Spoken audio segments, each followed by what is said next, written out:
Hello students.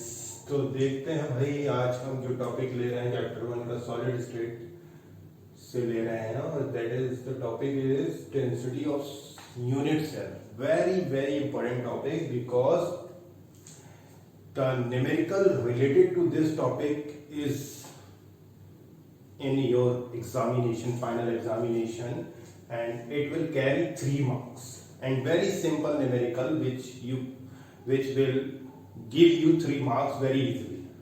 So let me start the topic density of unit cell.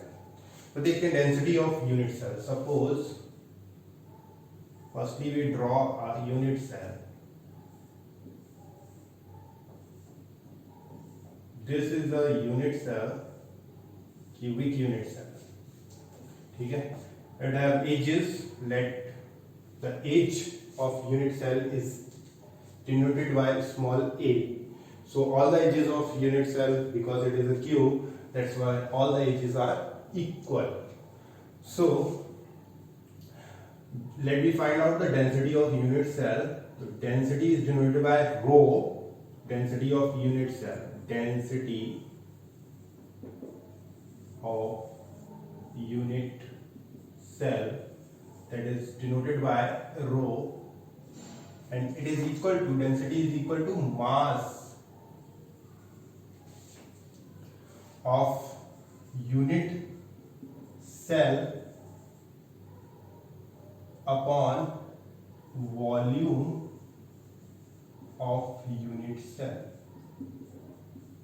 Now the volume of unit cell is equal to a cube, that is edge cube. edge मतलब volume क्या होता है, length का cube या breath का cube या height का cube, जो भी है। यहाँ पे सारी एजेस इक्वल है तो a cube. Now mass of unit cell, the mass of unit cell that is equal to mass of unit cell किसके इक्वल होगा, देखिए mass of unit cell is equal to number of atoms in unit cell multiplied by mass of each atom. Mass of each atom. We will denote the number of unit atoms in unit cell is denoted by capital Z, and mass of unit cell denoted by small m. और देखिए mass of each atom, mass of each atom, that is equal to atomic mass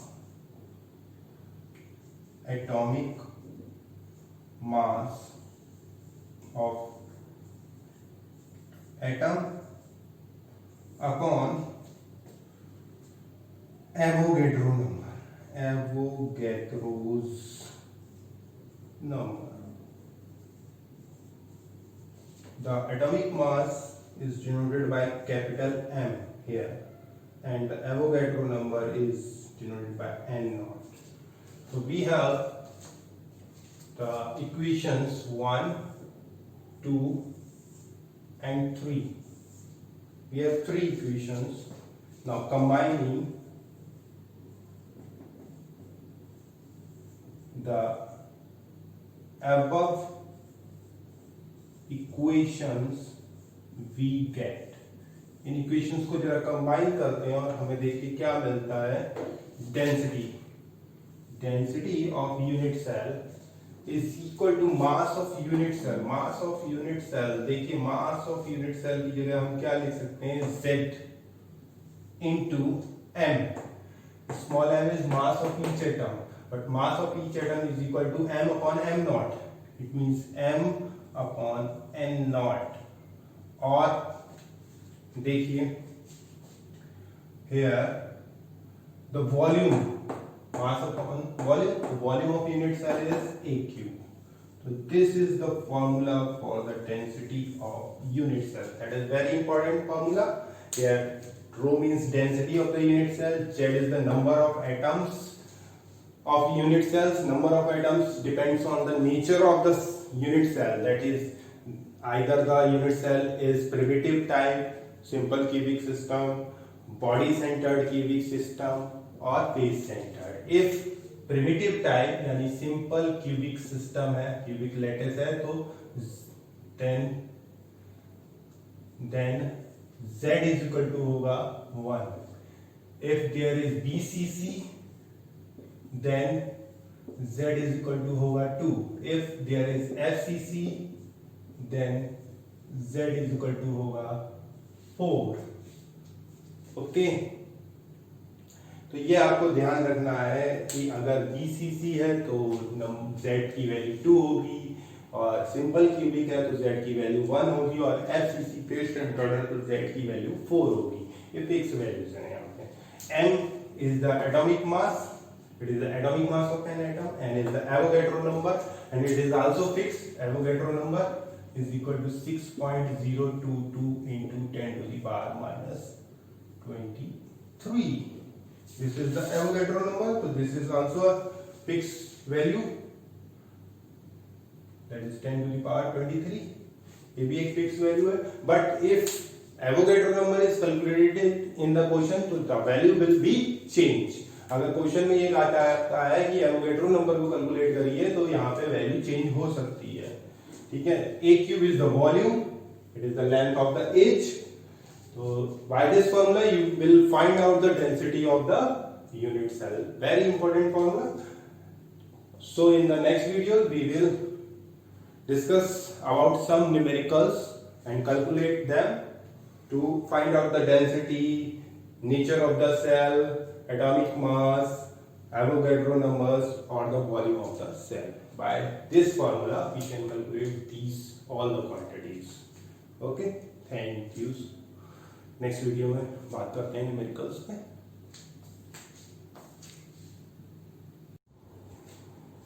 hello students, तो next देखते हैं भाई density of unit cell. हमने किया था उसका डेरिवेशन, और डेरिवेशन केमिस्ट्री में नहीं आते हैं, लेकिन हमें फार्मूला याद रखना है. तो उससे हमें फार्मूला जो आया था निकल के उसको हमें यहाँ न्यूमेरिकल्स में यूज करना है.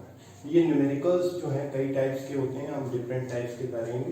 तो पहले 2 न्यूमेरिकल्स लिए हैं और ये 3 मार्क्स कैरी करते हैं. कैलकुलेशंस बहुत हैवी होती हैं न्यूमेरिकल्स में, तो कैलकुलेशंस जिसकी स्ट्रांग होगी वही ये न्यूमेरिकल कर पाएगा. और लेकिन ये पक्का है ये बहुत इजी होते हैं और 3 मार्क्स के होते हैं, तो 3 मार्क्स आपको बहुत इजीली मिलेंगे. तो पहला न्यूमेरिकल देखते हैं. Copper crystallizes with face-centered cubic unit cell if the radius of copper atom is this. Picometre, PM का मतलब होता है picometre. Calculate the density of the copper.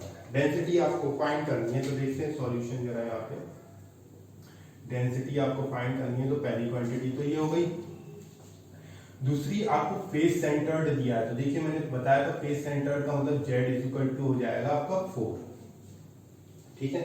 Face centre के लिए Z की वैल्यू कितनी होती है? 4 होती है. तो ये आपको देखना पड़ेगा कि किस टाइप का क्रिस्टल दिया है. अगर BCC दिया है तो Z की वैल्यू 2 हो जाती है, और सिंपल क्यूबिक होता है तो Z की वैल्यू 1 हो जाती है. नेक्स्ट आपको रेडियस फाइंड दिया हुआ है, रेडियस 127.8 पिकोमीटर. ठीक है. एंड डेंसिटी फाइंड करनी है. दूसरा आपके पास देखिए एवोगैड्रो नंबर अगर आपको नहीं दिया है तो वो एक फिक्स वैल्यू है, वो आप अपनी तरफ से लगा लेंगे 10 की पावर 23. एंड एटॉमिक मास यानी M आपको दिया हुआ है कॉपर का कितना 63.5 यूनिट.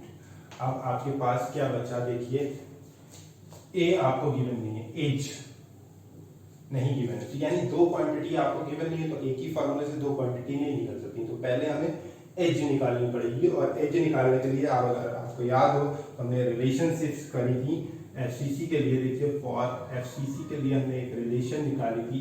रेडियस और एज में वो थी आपकी radius is equal to A/2√2. This is the relation. अब इसमें देखिए रेडियस आपको गिवन है, एज निकालना है, तो ये फॉर्मूला क्या बन जाएगा A is equal to R2√2. अब देखिए A is equal to R की वैल्यू आपको दी है 127.8 पिकोमीटर इंटू 2, √2 की वैल्यू होती है 1.414। ठीक है, ये वैल्यू आप लगा देंगे तो आपके पास आंसर आ जाएगा, यानी एज आपके पास आ जाएगी कितनी 3, अगर कैलकुलेशन करेंगे तो 36142 पिकोमीटर, ये हमारे पास एज है। अब हम डेंसिटी का फॉर्मूला लगा के निकाल सकते हैं। तो डेंसिटी इज इक्वल टू होती है Z इंटू एम अपॉन ए क्यूब इंटू एवोगैड्रो। तो वैल्यू पुट करेंगे जब हम तो क्या आएगी, density is equal to Z की जगह 4 हो गया, m हमारा है मास दैट इज 63.5 और ये हो जाएगा हमारा ए क्यूब कितना हो गया हमारा 361.42। लेकिन ये पिकोमीटर में है तो पिकोमीटर में मीटर में कन्वर्ट करने के सेंटीमीटर में कन्वर्ट करेंगे इसको, पिकोमीटर को सेंटीमीटर में कन्वर्ट करने के लिए 10 की पावर -10 से मल्टीप्लाई कर देते हैं, यानी कि यहाँ पे हम लिख सकते हैं और ये क्यूब हो गया देखिए। और दूसरा हमारे पास क्या है एवोगैड्रो नंबर, तो 6.022 इंटू 10 टू द पावर। तो देखिए कैलकुलेशंस कितनी है ये। अब यानी कि हमने क्या किया था, सिंस हमने 1 पिकोमीटर इज इक्वल टू होता है 10 की पावर -10 सेंटीमीटर, तो सेंटीमीटर में कन्वर्ट। अब इसको जब आप सॉल्व करेंगे तो डेंसिटी आपके पास आ जाएगी। सॉल्व करना आपको आता है, अगर नहीं आता है तो सीखिए कैलकुलेशंस। ठीक है, 10 3 जा 30 हो जाएगा। तो ये अप्रोक्सीमेशन में करते हैं, ये कैलकुलेशंस बिल्कुल एक्यूरेट नहीं आ सकती, तो थोड़ा बहुत अप्रोक्सीमेशन करते हैं। अब आपको मैं ट्रिक्स भी बताता चलूंगा साथ में कुछ क्या होता है। ज्यादातर बच्चे कैलकुलेशंस नहीं कर पाते हैं, ये आपके कैलकुलेशन के बाद इतना आंसर है, कैलकुलेशन करिए। ज्यादातर बच्चे कैलकुलेशन देखिए, ये आपको लिखना है क्वेश्चन में, सभी बच्चे लिख लेंगे। अगर आपने ये लिख दिया और ये फॉर्मूला लिख दिया तो आधा नंबर हो गया आपका। ये वाली कैलकुलेशन कर ली तो 1.5 नंबर हो गया, यानी ये आधा नंबर। अगर ये नहीं भी लिखा सिर्फ फॉर्मूला लिख दिया तो आधा नंबर, और ये कर दिया तो 1 नंबर, यानी 1.5 नंबर हो गया। वैल्यू पुट कर दी तो 2 नंबर हो गया।